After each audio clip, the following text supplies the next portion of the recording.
Hi! Hello! Welcome to my channel. Telangana రాష్ట్ర ప్రభుత్వం రైతులకు ఒక కొత్త ప్రతిపాదన అయితే తేనుంది. ఈ ప్రతిపాదనతో ప్రతి ఒక్క రైతుకు ఉచితంగా యూరియా అయితే లభించనుంది. ఇప్పటికే రాష్ట్రంలో రైతు భరోసా నిధులు విడుదల చేయాలని మార్చి 22న ముహూర్తం అయితే ఖరారు చేసింది. దాని తర్వాత 20 రోజుల తర్వాత రెండవ విడత అయితే విడుదల కానుంది. అయితే ఈ యూరియా అనేది ఎప్పుడు ఇస్తారు? ఎలా ఇస్తారు? అనే దాని గురించి పూర్తి సమాచారం మనం ఈ వీడియోలో అయితే తెలుసుకుందాం. అంతకన్నా ముందు మీరు గనక మన ఛానల్‌కి కొత్తగా వస్తే వెంటనే సబ్స్క్రైబ్ చేసుకోండి. ఈ వీడియోని లైక్ చేయడం మాత్రం మర్చిపోకండి. ఇక వీడియోలోకి వెళ్దాం.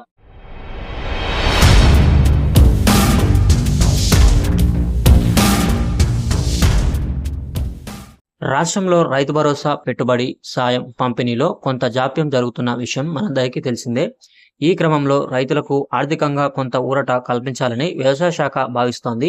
సాగు ఖర్చులలో ఎరువుల వాటా గణనీయంగా ఉంటుంది కాబట్టి ముఖ్యంగా ప్రతి రైతుకు యూరియా అనేది అవసరమైన ఎరువుగా మారింది. అందుకే రైతు భరోసా ఇచ్చే వరకు రైతులకు భారంగా మారకుండా ఉండాలంటే యూరియాను ఉచితంగా సరఫరా చేయడం ఒక్కటే మార్గమని అధికారులు ప్రభుత్వానికి నివేదిక అందించారు. ఈ ప్రతిపాదన గనుక ఆమోదం పొందితే లక్షలాది మంది రైతులకు నేరుగా ప్రయోజనం అయితే కలగనుంది.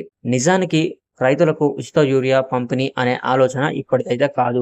గత బీఆర్ఎస్ ప్రభుత్వ హయాంలో కూడా ఈ తరహా ప్రతిపాదనలు వచ్చాయి. అప్పట్లో కేసీఆర్ గారు కూడా దీనిపై చర్చలు జరిపారు. కానీ బడ్జెట్ కేటాయింపులు, రవాణా మరియు పంపిణీ వ్యవస్థలో ఎదురయ్యే సాంకేతిక ఇబ్బందుల వల్ల ఆ ప్రతిపాదన కార్యరూపం దాల్చలేదు. కేవలం ఎన్నికల హామీగానే మిగిలిపోయింది. కానీ ఇప్పుడున్న ప్రభుత్వం రైతు భరోసా జాప్యాన్ని భర్తీ చేసేందుకు ఈ పథకాన్ని ప్రతిష్టాత్మకంగా అమలు చేయాలని యోచిస్తోంది. ప్రస్తుతం ఈ ఫైల్ ముఖ్యమంత్రి గారి పరిశీలనలో ఉంది.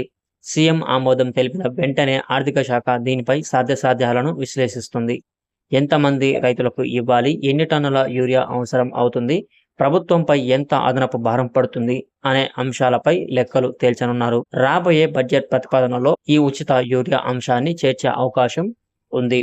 ఒకవేళ బడ్జెట్లో దీనికి నిధులు కేటాయిస్తే వచ్చే వానాకాలం సీజన్ నుంచే రైతులకు ఈ సదుపాయం అందుబాటులోకి వచ్చే ఛాన్స్ ఉంది. పెట్టుబడి సాయంతో మరియు ఎరువులు కూడా ఉచితంగా అందితే రైతులకు సాగుభారం చాలా వరకు తగ్గుతుంది. మార్కెట్లో యూరియా కొరత ఏర్పడినప్పుడు బ్లాక్ మార్కెట్లో ఎక్కువ ధరకు కొనాల్సిన పరిస్థితి రైతులకు తప్పుతుంది. అయితే ఇది రైతు భరోసాకు ప్రత్యామ్నాయమా లేక అదనపు సహాయము అనేది ప్రభుత్వం క్లారిటీ ఇవ్వాల్సి ఉంది. ప్రభుత్వం ఈ నిర్ణయాన్ని త్వరగా అమలు చేయాలని కోరుకుందాం. చూశారు కదా, ఉచిత యూరియా పథకంపై ప్రభుత్వం ఎలాంటి నిర్ణయం తీసుకుంటుందో వేచి చూడాలి.